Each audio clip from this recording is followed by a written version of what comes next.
Hello, everyone. Thank you for joining Ian and I today. I appreciate you guys taking a little time out of your day. So I want to just introduce Ian real quick, talk a little bit about how we expect the next 60 minutes to go, and then I'll turn it over to Ian and we'll get rolling. So first thing I want to talk about why we're doing this webinar. So it's a couple things. One, I'm actually this is our second webinar that we've done in the last 2 months. And it's an experiment that I'm doing. I just want to see if there's some value in bringing different resources to our homeowners and to see if the webinar format is also a good way to provide those resources and information. And so we'll be doing more webinars throughout the year. And so any feedback you have, I'll send a survey after this on how we can improve it and whether it's working, what you like the content, et cetera. I'd appreciate that. Another reason is as Ian and I have worked together for 2 years now, and just the information that I've been learning from Ian was new to me, and so I thought this would be a potentially valuable resource for our homeowners as well. So I know Ian because he's my go-to guy for any financial questions I have.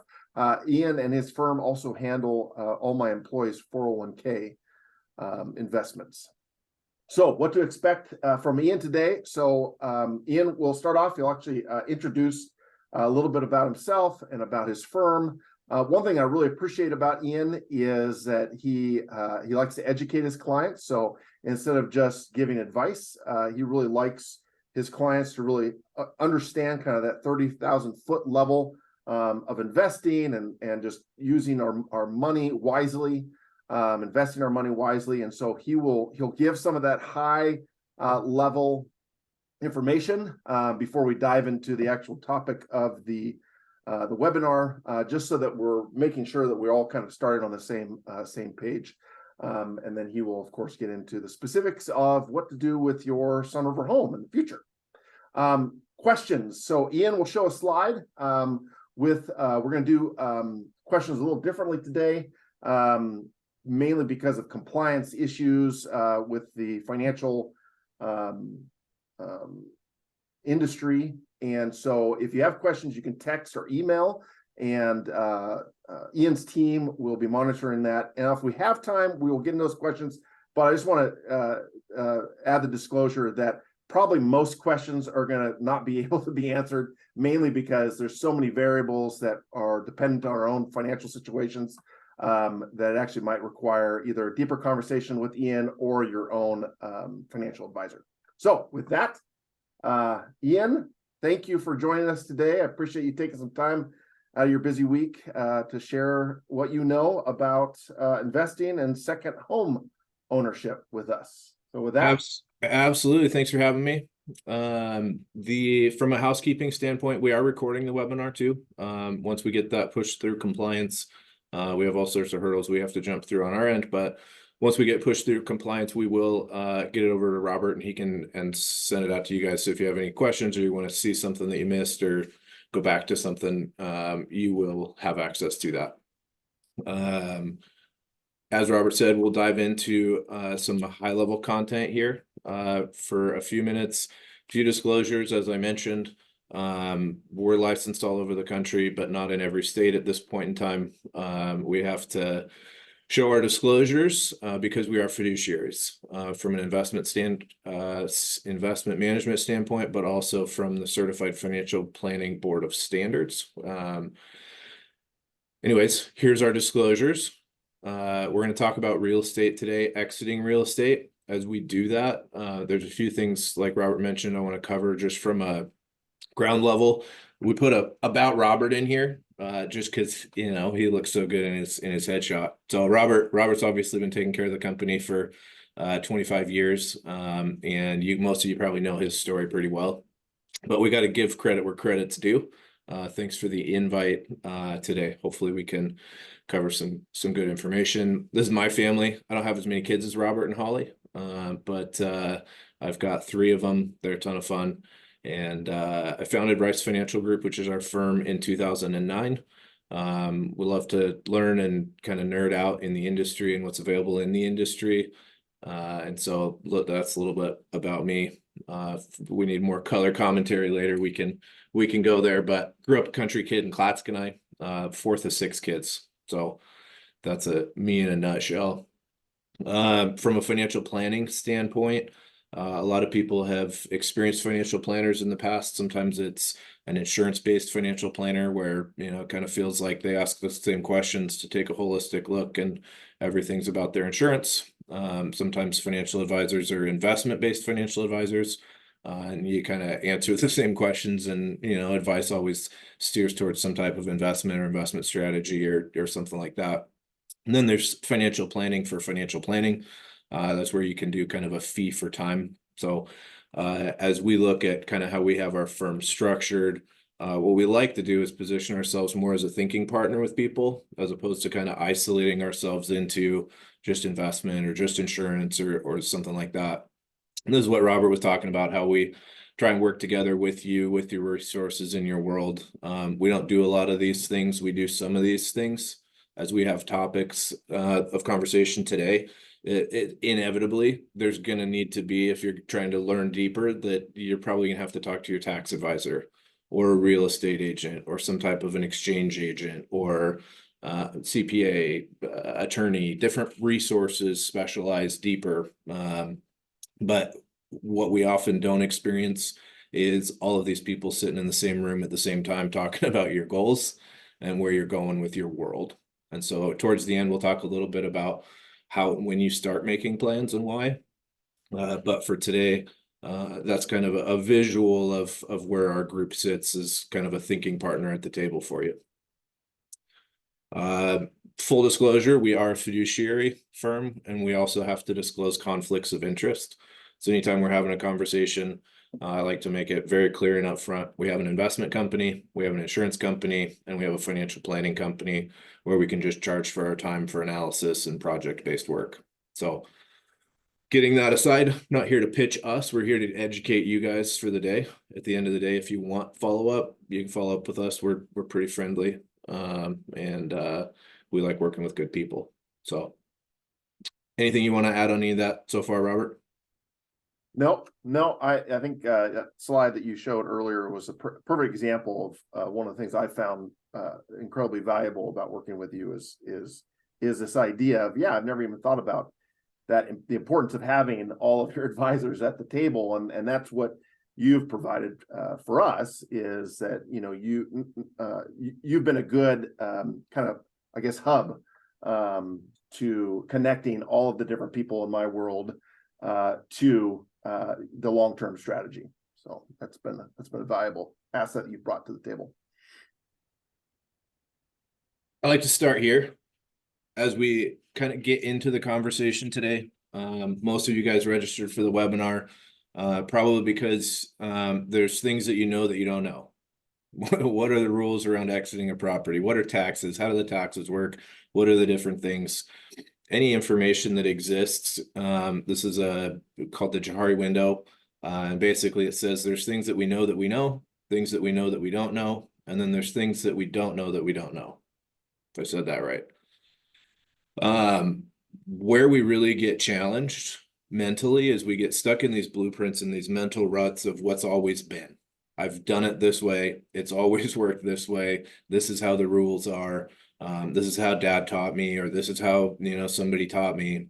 What's hard sometimes for us is when we have to learn that things that we know are not actually true anymore, because the rules changed, the laws changed, your goals and priorities changed. And so our goal as we have conversations is not only to try and teach you about things you don't know about, but we also need to do kind of a reality check on what is actually happening, financially and economically, not just in your world, but in the surrounding world around us. With that being said, Robert said we're going to go over a few basics on the financial front. I'm going to spend a minute or two on this slide. There's actually 3 sets of rules that money goes through in our lifetime. The first phase is the accumulation phase. This is where we're taking and we're setting aside money. We're trying to figure out, what's the best course of action for us to accumulate money to our own personal maximum financial potential. Everybody's is different. We can screw it up. We can go sideways. We can make bad decisions. But at the end of this phase, typically the goal is to just have accumulated the most amount of money that you can. Most amount of equity, the most amount of balances in retirement accounts, and try and shrink debt over that time period. As soon as you get to this distribution phase, this is kind of a, how are we getting the benefit of these dollars? Are we getting rental income? Are we getting distributions from our investment and retirement accounts? The goals and the challenges at this phase change, and the rules around the money change. You're not just worried about what's the balance today and what's the mortgage, but what are the taxes if I sell this? What happens if taxes go up and my income stays the same? I get a pay cut. That'll happen too in investment properties. Sometimes when you keep them to the end of the depreciation schedule, you start to lose that tax benefit that you've been able to write off some of the cost basis over time. And so we'll get into that a little bit more in the future. The big risk in this one, people didn't really care about inflation for the last 10 years until 2 years ago. Now everybody's really worried about inflation. It's all over the news and in the headlines everywhere. But the big one here is longevity. Longevity is if we accidentally live too long and run out of money. We don't want that to happen. Obviously, we need to balance your distribution, how you're spending and enjoying your money, and the risks associated to try and get through that phase, maintaining your dignity and quality of life. The preservation phase is interesting. The preservation phase is when we pass away. Unless we spent the last dollar on the last day we're alive, the money's got to go somewhere. Our goal with clients is typically that 100% of our, what we call maximum financial potential, MFP, or how much you accumulated and how much you have in your world, we want it to go to your heirs or charity, not Uncle Sam or the financial institutions. A lot of times the rules and products are designed in a way that, you know, the financial institutions get chunks of it in the future, or depending on what tool you're using, like for example, a 401k, it's a really great accumulation tool. You force money into it. A lot of times you get an employer match. When you get to retirement, you're able to pull money out of it over time. When you're 72, you're required to take money out of it and pay taxes on it. But they just changed the rules on 401ks a couple of years ago. This is where that like challenge of what are the things that we know, we've got to keep track of a lot of these rules. A couple of years ago, they changed a rule where you used to be able to, when you pass away, pass your 401k or your IRA to your beneficiary, your kids, and they could then take that over their lifetime, and it's a secondary retirement. The rules changed a couple of years ago, and now that account has to be spent to zero within 10 years of your death, which requires you to take a lot more money out a lot faster, which might lead to negative tax implications for your kids and family and dwindle that account faster. So as we have planning conversations, and like Robert mentioned, what we want to do is we want to think about what are all the areas that we can save and invest. We can bury it in the backyard, obviously. Not many people do that anymore. The jar in the freezer. Of cash, we can use CDs, money markets, 401k, real estate, brokerage accounts. All of these things are places that you can put money. There's lots of things to do. What we want to know is, of the things that you're doing, how are they working three-dimensionally over time? And to start thinking ahead as you're making decisions now. If you're in the distribution phase, we want to know and understand the rules of not just the distribution, but preservation, and make sure your world is online to not lose money unnecessarily to Uncle Sam via taxes or financial institutions.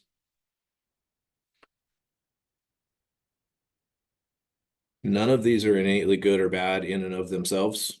You can have a good rental property, you can have a good second home, you can have a bad second home or a bad rental property. It could just turn into a maintenance nightmare because of bad tenants, or if it's your family home as a second home, it can have appreciated really well over time and given lots of good memories and legacy. Living legacy is what we call that, having your money create more value today while you're alive.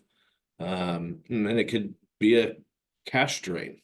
You know, you might not have gotten the best end of the stick with regards to deferred maintenance, and the roof went bad early and whatever else. I'm like, that there's a large part of that investing that, no matter what the account is, whether it's real estate or investing in the stock market, timing can work against you, all sorts of stuff.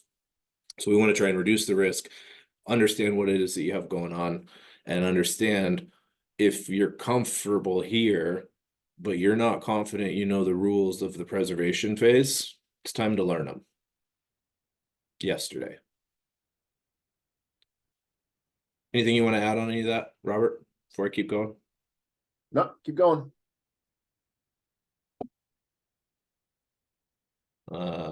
Let's see. I'm gonna go back real quick too, just as a quick timeout. If you didn't get a chance to write down this phone number, put a text in there. I am monitoring as we go along here, so if there is a question that's relevant and timely, there's probably other people thinking of it too, so feel free to shoot a text to that. Amber and I are watching that, or send an email. We'll see if we can do it, but if you try and hold on to it at the end, you might not remember the question and might be an easy answer. So feel free to text that number.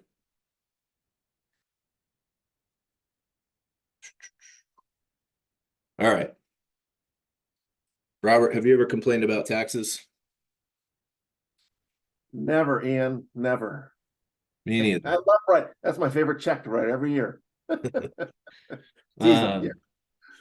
Most of the time we get so wrapped in the current recency bias, the drama and the information around us right now, there's information overload beyond belief. And I'm always going to complain about taxes.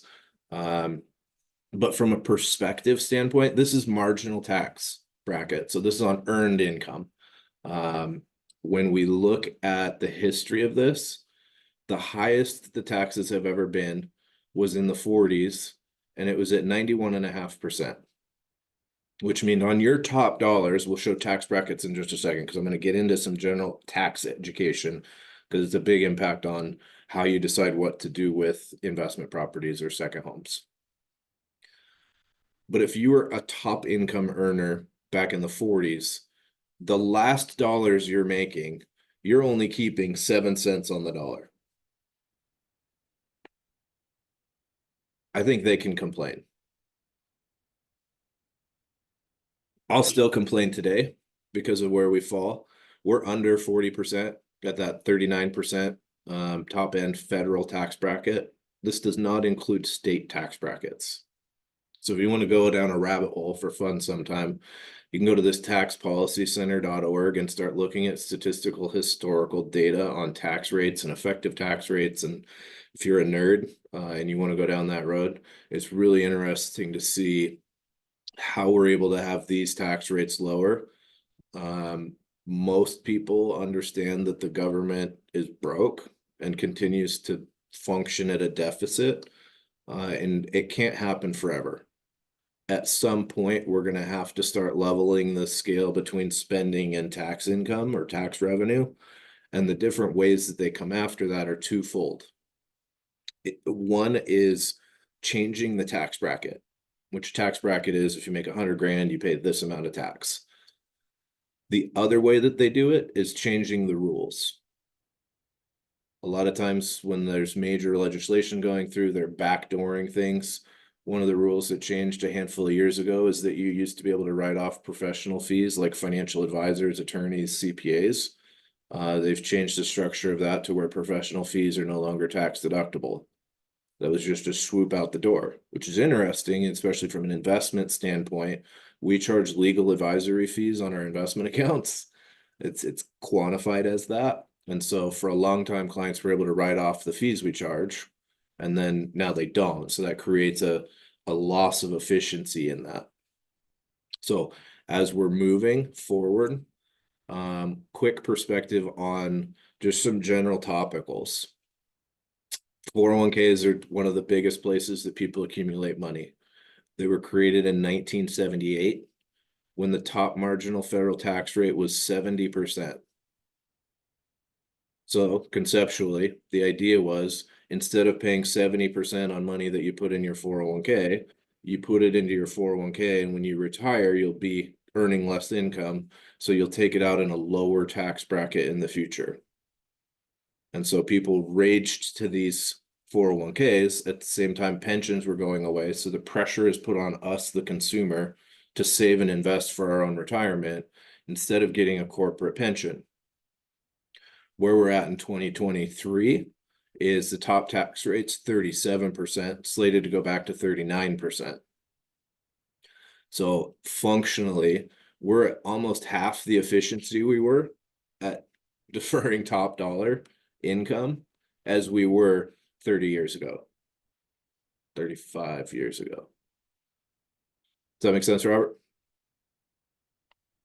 Yep. Was that a bug that just jumped on you? No, I snapped a pen lid. I don't know where it went. Oh, Another interesting thing here is financial planning was created in 1985.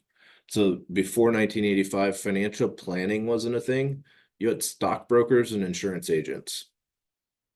Financial planning was more of a conversation that you figured out on your own. You might have talked to your attorney about it, but there was no like standard for it. There was no, honestly, the world was a little simpler because most people worked, they got a pension, they died 5 to 15 years later, and whatever was left was in stocks. The company kept whatever was left in the pension after paying husband and wife, and you leave a paid off house hopefully and some Ford stock or something.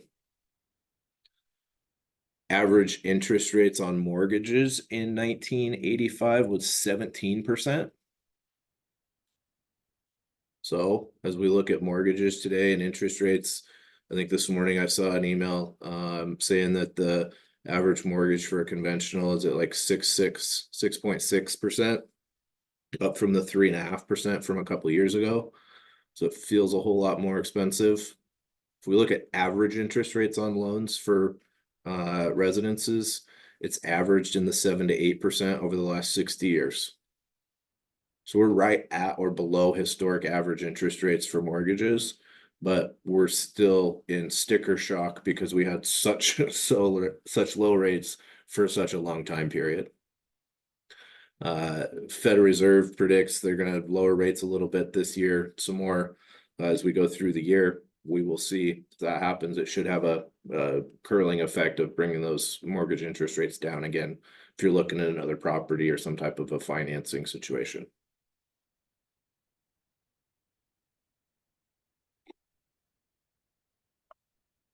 This one's an interesting statistic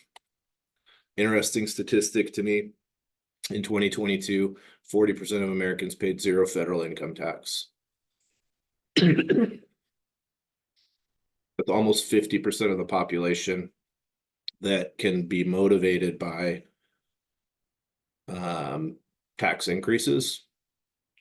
And so from a functional standpoint, if we're getting legislation in the future, the amount of voting population that is going to be more interested in hurting the people with assets, big retirements, big incomes, just from a functional risk standpoint, it's something we need to be aware of as a consumer, regardless of which way we vote. It doesn't matter to me, but regardless of which way we vote, we want to understand what the majority of the population needs and might be motivated by. This is what I mentioned earlier. Secure Act of December 2019 impacted 401ks, tax laws, brackets, and rules change all the time. That law changed the 401k to not be able to be beneficially passed on for your beneficiary's lifetime, but it has to be spent down to zero within 10 years of your death. Your spouse gets to continue it for their lifetime, but once the second partner passes to anyone outside of that initial marriage, it's got to be spent to zero within 10 years. So the challenge is, how do you create strategy today based on current information, looking forward, not backwards? So we have to start, thinking where do the risks come from and what drives those risks. Do you have anything, Robert, or keep going? no, keep going. All right. Robert asked me to throw this in, quick education on cost basis and capital gains. So if you sell a property and buy a property, you create a cost basis. If you sell a property for a gain, that gain has a couple of different ways it can be treated. So general education, cost basis equals purchase price plus taxes and fees, upgrades, improvement costs, less depreciation. If that's too deep dive for you, I apologize. Your accountant will show you your cost basis on your tax return. And they should be tracking that for you. Capital gains is profit over your cost basis. So if you sell a home for $1 million and your cost basis is 300,000, you'll have a taxable capital gain of $700,000. It doesn't mean you owe 700,000. It means 300,000 is able to not be taxed because that was what you purchased it for. And what's remaining in that cost basis. Capital gains tax rates. So you can find this information basically anywhere online. This is from nerdwallet.com. Not suggesting they're a know-all be-all on anything, but pull the rates for 2024 capital gains tax rates and brackets. For the first, I'm gonna move my little camera here. If you're married filing joint and you have a capital gain less than 94,000, you pay 0 capital gains tax on it. So if you bought your house for 950,000 and you sold it for $1 million and you're married filing joint, you don't have to pay taxes on that 50,000 of capital gains. Your accountant needs to help you with the specifics on any of this, just to make sure you're not phased in and out of different things. If you're making $1.5 million of earned income somewhere, you often pick up penalties in other places. So just make sure you're talking to your accountant. But generally, if you sell the house in that example, you get pushed into because there was 700,000 of gain, you're going to get taxed in the 20% capital gains rate. So Ian, with your explanation of capital gains being essentially what you sell minus your cost basis, that would seem to give the impression that keeping having a high cost basis could potentially be in your favor, but yet that's not true. So and maybe this is too much for this webinar, but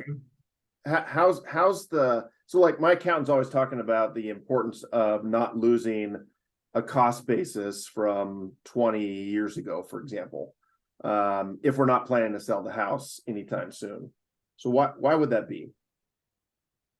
So from a cost basis standpoint, cost basis is depreciable against real estate assets because there's a useful life. And so depending on what state you're in, there's some different rules on that and how you can depreciate some cost segmented assets versus the overall structure. But in general, keeping cost basis and keeping track of cost basis is really important, because when you sell, you don't have to pay taxes on that again. If you keep track of every time you install a new HVAC system or you put in new hardwood floors and all that stuff, that puts more cost basis in your property, so that when you sell, you're avoiding these tax rates that we're looking at on the screen right here. Yeah. Okay. So it sounds like depreciation is a major factor in that advice, because it generally seems to come up when talking about generational changes in ownership on an existing real estate asset. So you've got one generation that currently owns it, they bought it 20, 30 years ago. They may not sell it before their death, and so they're going to be passing it on to somebody, most likely their children or spouse. And so that seems to be the advice is, don't be careful the way you do that so you don't lose your cost basis in part of that transition too early, I guess, right? And so to understand that, it would be mostly depreciation that they're worried about losing. So if you affect the cost basis by transition of ownership, then the new owner doesn't have as much that they can depreciate. Is that, Yeah, they am I don't. understanding correctly? Yeah, and if it's gifting, then they don't have a cost basis at all, because they didn't pay for it. And so you want to make sure that your legal team and attorney team and planning team are on the same page with how and what we're doing. And we're going to get to that in some of the examples, a little more specifics on some of these things that we can do. But I want to start with this. So understanding step up in basis. So cost basis, like we mentioned, is how much you paid for it, less depreciation. And it's whatever capital gain exists that the government deems you would owe taxes on if you sell. Step up in basis refers to the adjustment of that basis of an inherited asset to its fair market value on the date of the decedent's death. So basically, Robert, to your question, if my grandparents had a house at Sun River or my parents, and they bought it for $200,000 and they did some renovations along the way, whatever they did, and just naturally over time, the market brought that value of that property to $1.2 million. If they sold it, they're going to have to pay a lot of capital gains taxes. If they hold that property and die, and you're the beneficiary, the date of death, the property is valued, and that's the cost basis for you, the inheritor. There's a free step up in cost basis that happens at death. And those are rules that currently exist. They might not be there forever if they're going to come and try and figure out ways to hurt us that have assets. But if I die and the house, my cost basis was 300,000 and it's worth 1.3 million. If I pass away, that house goes to my beneficiaries. And if they sell it that day for $1.3 million, they owe zero capital gains taxes. If they hold it for 2 years until the estate settles and everything gets cleared out and the family decides what to do with it, and they're like, hey, we can't keep it, we all live too far away, it doesn't make any sense, let's sell it, and they sell it for 1.4 million a year and a half later, 2 years later, the 1.3 million is the cost basis and the 100,000 is capital gains. And so then they have to pay taxes on whatever of that 100,000 the government deems they will owe.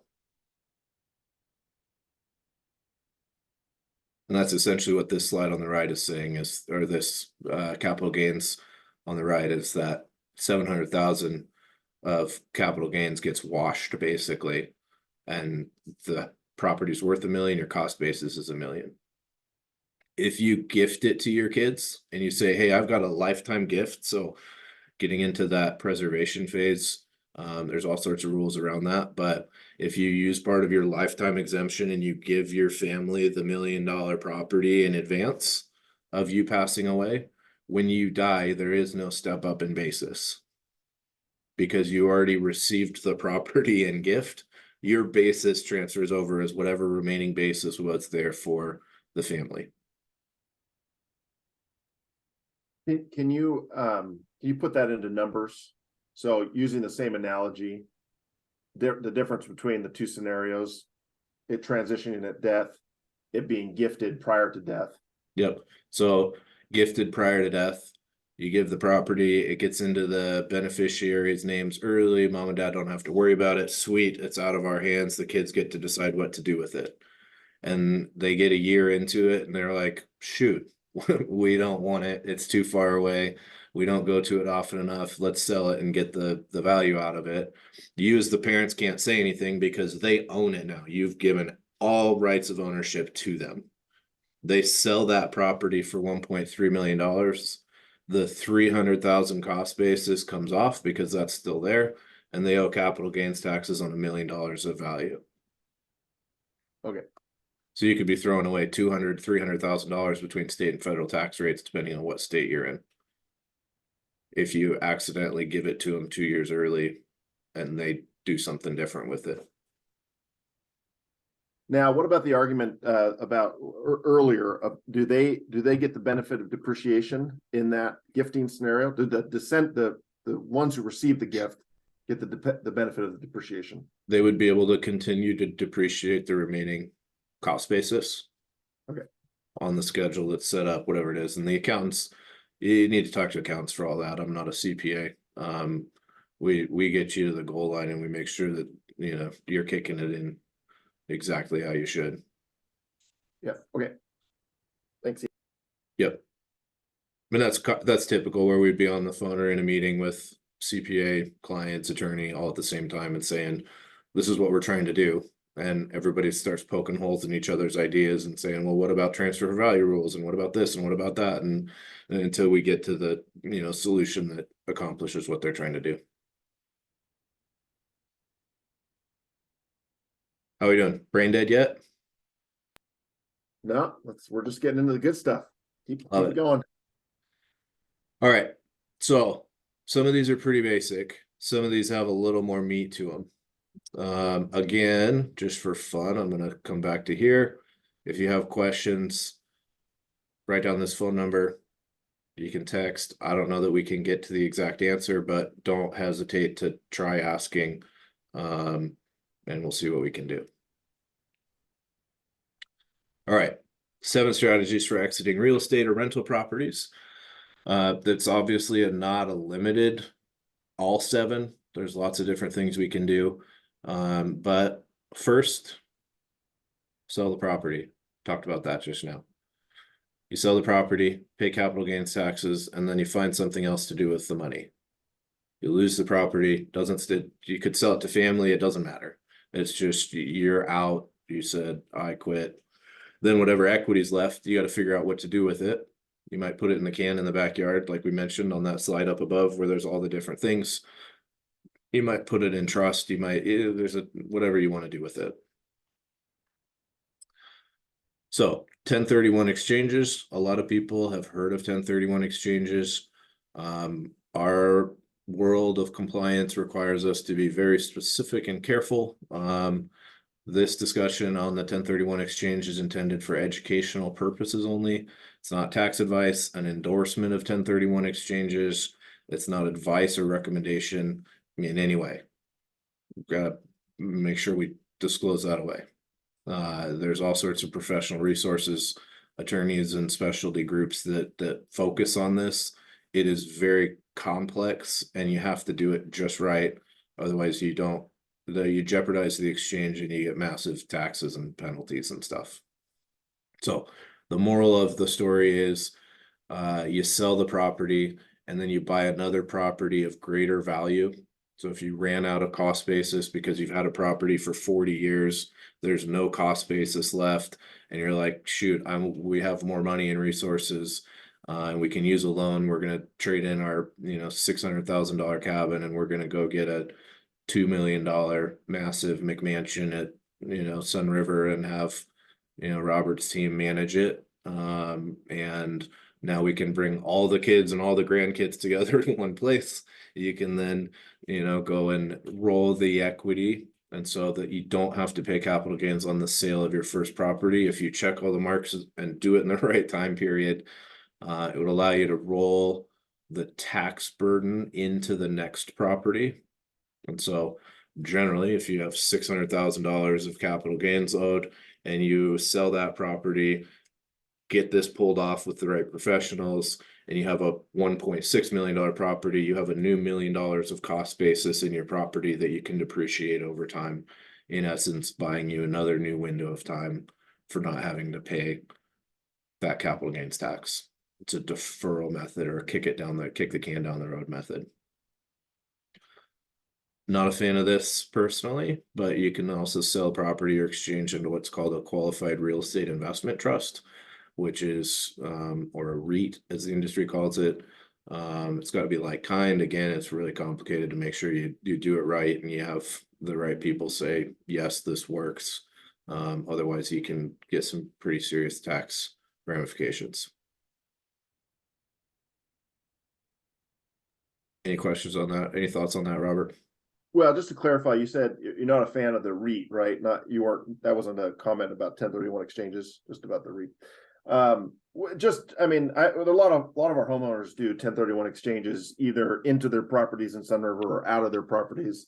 I did one in 2020, and I mean, I'm glad I did it, but it's a bit challenging when it's a seller's market. Because I mean, if everyone remembers 2020, 2021, I mean, there was just so many buyers. Houses were selling for incredible prices, and trying to get everything in within all the rules of the 1031. I mean, it was challenging. There was a lot of sleepless nights hoping that we were going to be able to pull it off, and we did, but it took a lot of legwork. So. Yeah, that's a risk. That's a risk too, like the timing nature of it. Like you start getting desperate, and then you have to overpay maybe for a property or agree to contingencies that you didn't want to because you're out of time and out of the variable outs. And then some people just give up on it, pay the taxes, and then it's back to that option one, which was we just sold it, but we just ran out of being able to pull it off.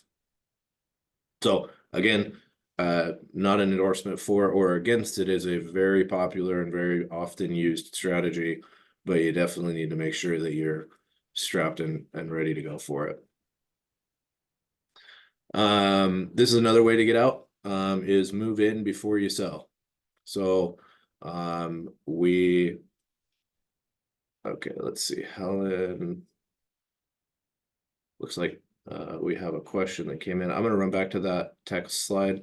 We're not able to do make you live or have the questions be through here. So if you do have a question, looks like Helen raised her hand.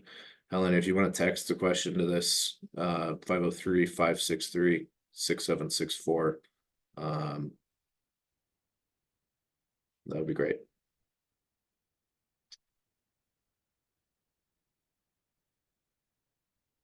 Let's see. So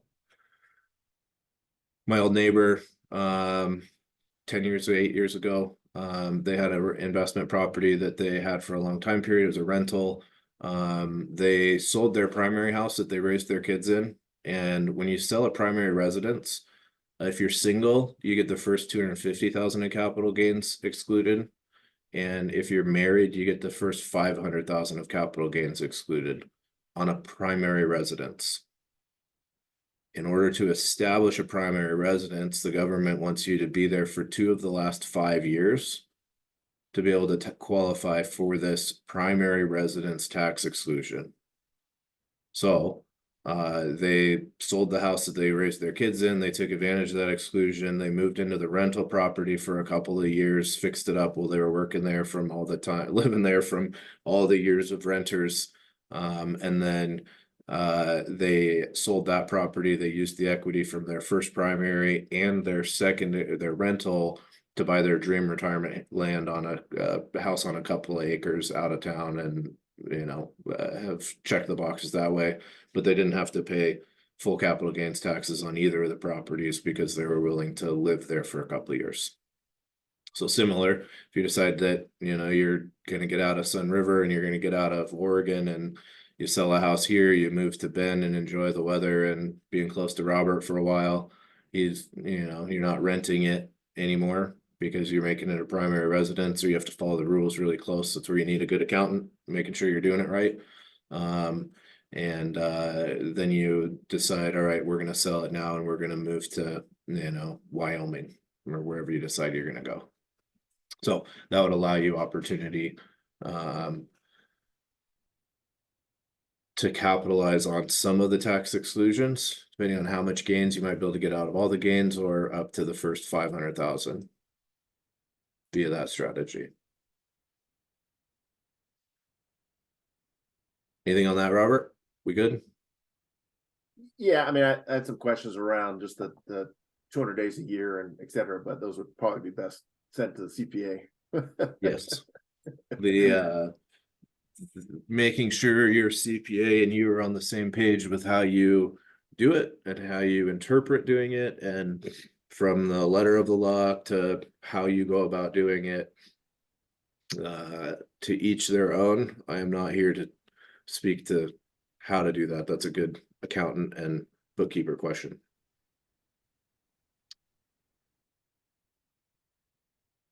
All right. In the event that we have time and we know what's happening, a lot of times we've had clients that established life here and then their kids all moved to Texas, but they've got like 10 years until they retire.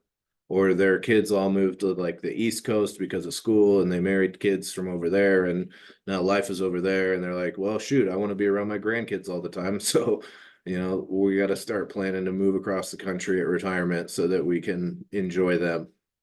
So a lot of times what they will do is they'll take a second home here that's been a rental and they'll 1031 it ahead of them while they're waiting to retire.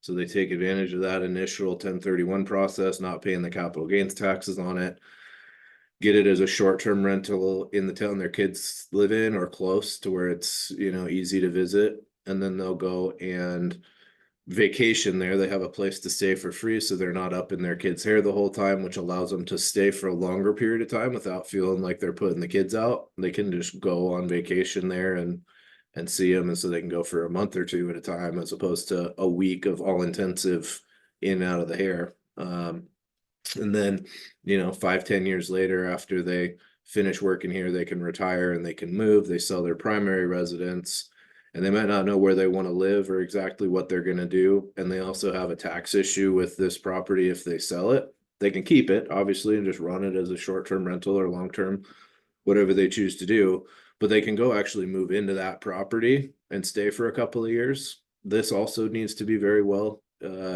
communicated and planned out with your accountant to make sure you follow all the rules exactly. But you can then live in that house for a couple of years, build your retirement dream house with the cash from your house here, or buy a place and then sell this using that primary residence exclusion again down the road. So obviously, again, like I mentioned, there's always rules and things to do, but if there's a will, a lot of times there's a way. So family limited partnership. We never know what people want. A lot of times we think we want something and then we learn that there's another way to do it and we're like, hey, that's a cool idea.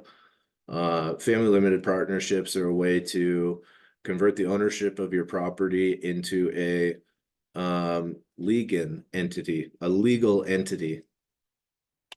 Robert, you didn't see that spelling error when you proofed this.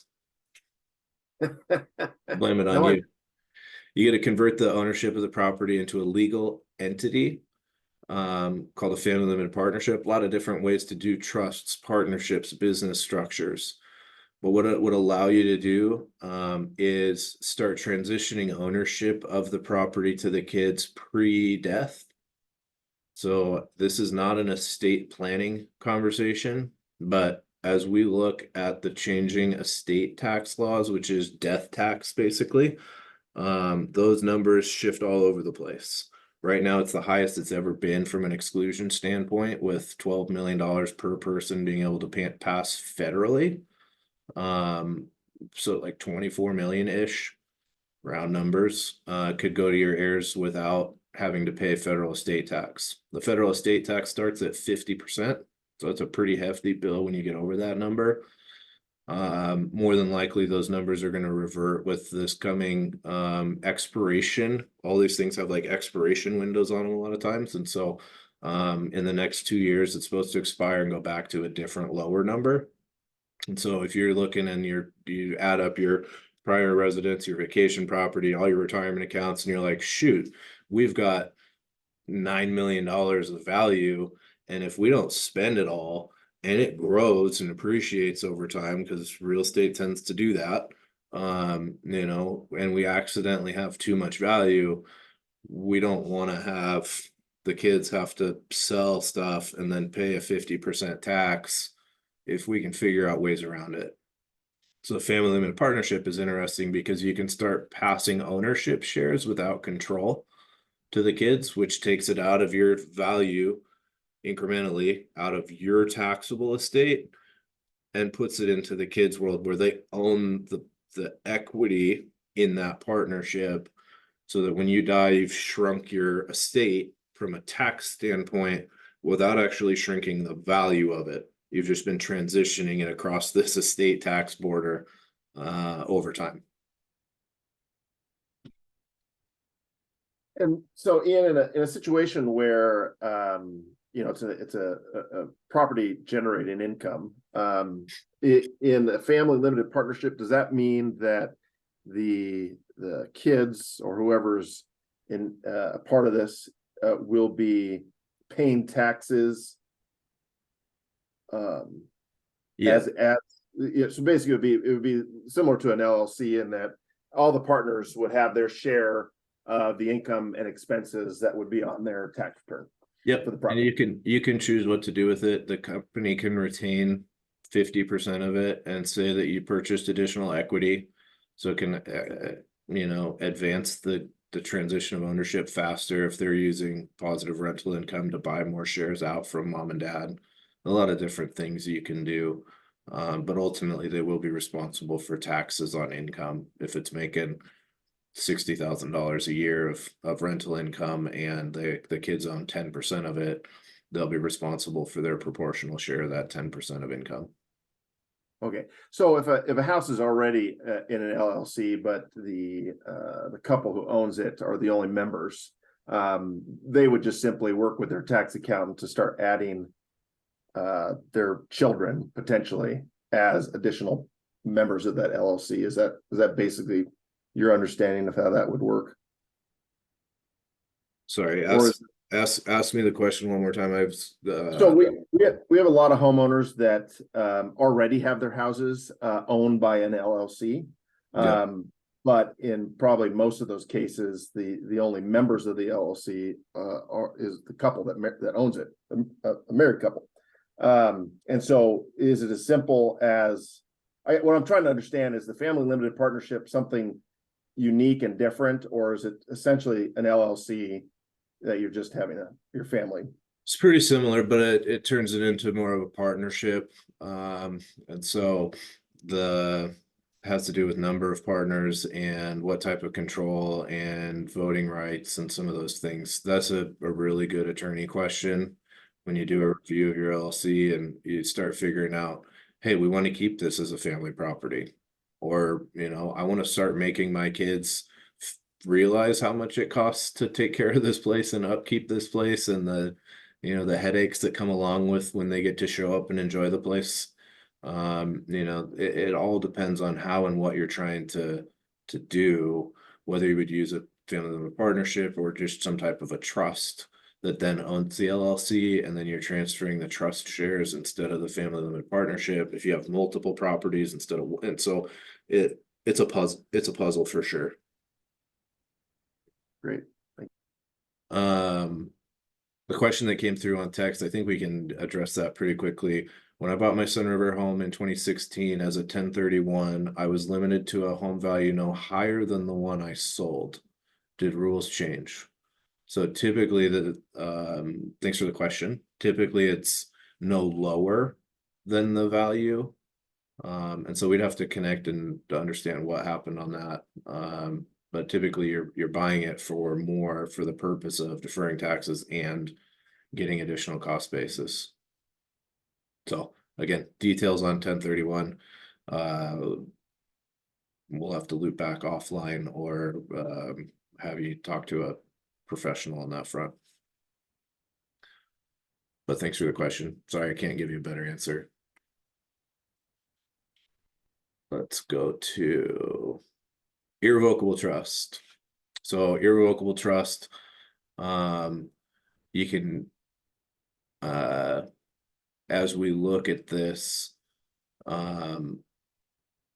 trust planning is interesting because you can do a lot of things from the grave and a lot of things while you're alive, and then you can mitigate taxes and estate taxes and all sorts of stuff. And I am watching the time. I'm going to cruise through this. Basically, an irrevocable trust is you as a grantor will put the property into an irrevocable trust. The value is removed from your taxable estate, allows you to keep your property in your family for living or future legacy and continue to enjoy the property for your lifetime. but it's not owned and controlled by you anymore. It's controlled by the dictations of that trust. You can gift money into the trust for maintenance and upkeep to dictate dictate terms. You can also have revenue from the irrevocable property managed inside the trust to maintain itself, but potentially without additional future gifting. So you can kind of create like a lifetime trust for a property that says, hey, this is for the benefit of my family for X number of years. And say, I want this to be in the family for the next 99 years. It has to be in here. It can't be sold unless X, Y, or Z. And now you've created a place that the family, grandkids, and everyone else can always have a free place to go vacation. Charitable remainder trust, I'm gonna fly through this one too. This one, again, needs to be worked into a plan or strategy with professionals, attorneys, financial planners. You got to know what you're doing, but it's really cool if you have philanthropic interests. You can actually donate your property. If you say your property's paid off, there's no cost basis left. And if you're going to sell it, you're going to have to pay taxes on, $1.5 million or whatever the value is. You can donate it into a charitable remainder trust and then sell it. You'll pay no capital gains on the sale of the property. Proceeds of the sale sit in that charitable trust until you die. When you die, that money goes to charity. In the interim, and depending on how you structure it, you will get a current tax credit for the future value of that property. Nerd stuff. Let's say you put in $1.5 million, you could get a $600,000 tax credit for having given it to charity. And along the way, you're still going to get income. You're out of the trust for you to live on, or you can use that tax credit to convert an IRA to a Roth IRA so that you never paid taxes on that. You get to choose how much income you receive from that charitable trust for what period of time. The more you take out of it, the lower your tax credit that you get. The less you take out, the bigger tax credit you would get because you're intentionally leaving more to charity at the back end. But it basically takes your equity and turns it into a little mini pension type structure for you to get paychecks, for a set period of time, spread the taxes on the sale out and get a tax credit today. And then you can actually assign the income to go to whoever you want during the trust term. So if you don't want the income, you could assign the income to go to your kids or to, some charity or whatever you want. A lot of times people buy life insurance to replace the gifted value to their estate. So because you're giving the money away, giving that asset to charity, you're going to get some income out of it over time. But when I pass away, I want my family to still get good liquidity and options. Here's a life insurance policy that allows them to go buy another property or, help them with cash liquidity of your estate. At the end of the day, the realities of exiting investment properties or second homes, we've got emotions, the breakup of the sale.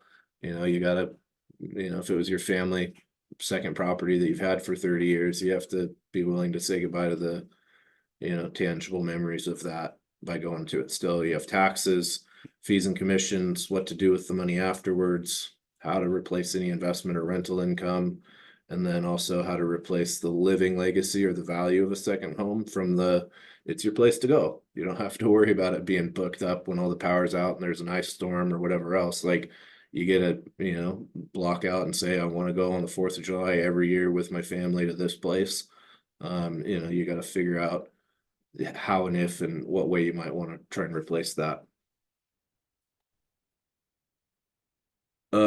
From a time standpoint, we're pretty much out of time. I'm gonna jump through.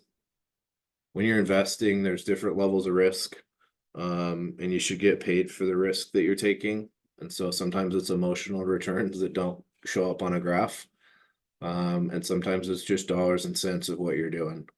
So figuring out, how to keep your property or if you keep it and what you do with it, that's where you need a team of people to help figure out, is it money I'm going to spend in the next couple of years? Is it medium-term money or is it money that I'm going to leave for future generations or not touch for a long time period? Robert, I didn't leave hardly any time for this question that you had.